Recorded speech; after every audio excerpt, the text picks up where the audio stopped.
So what do these results mean for the parties and their appeal of the leaders in the run-up to the general election to the rest of us? Well, we're joined by political comedians Grainne Maguire and Alfie. Welcome to you both. Hello.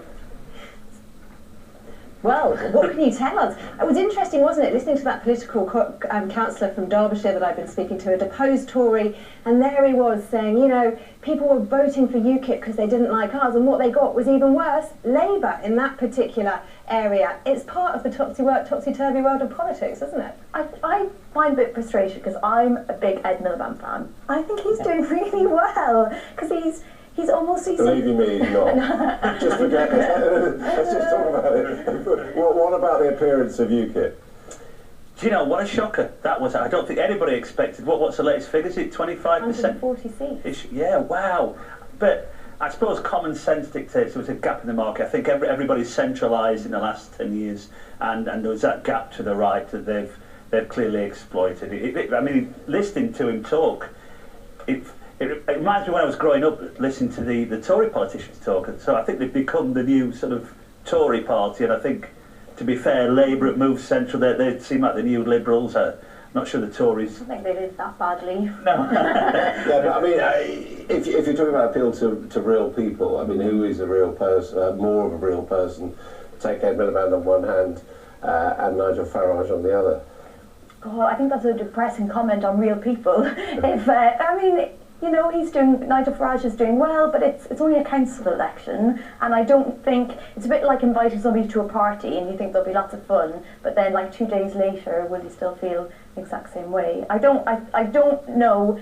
I think this is more of a sort of a protest anti the political establishment, which is a good point because I think MPs now are coming from such a narrower and narrower background. It's becoming so homogenised. There's more MPs in Westminster. And people like Farage therefore broaden it down a bit, don't they?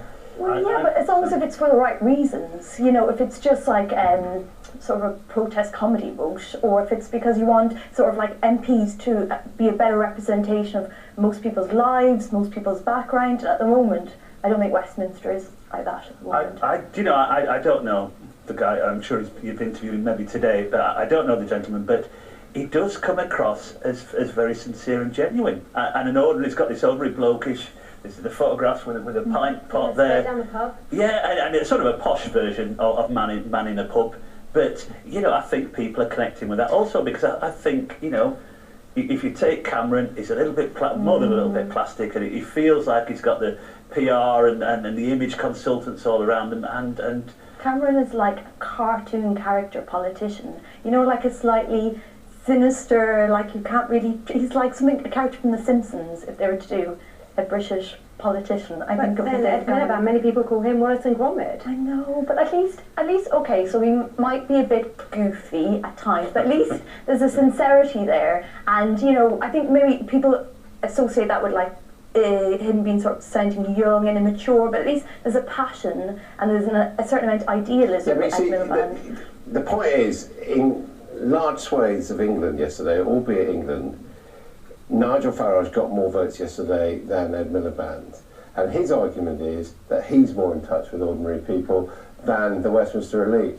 Yeah, I think Ed Miliband is being damned by association in that he unfortunately he's not getting the protest vote, but then he's not getting maybe... Okay, we shall see. Thank you both very much indeed. That was this Bolton Co-election special for today. You can catch up with most of the interviews on Sky News for iPad, and of course we'll continue covering the reactions to those elections throughout the day. We certainly will, but for now that's all for us. Jane Seck is up next.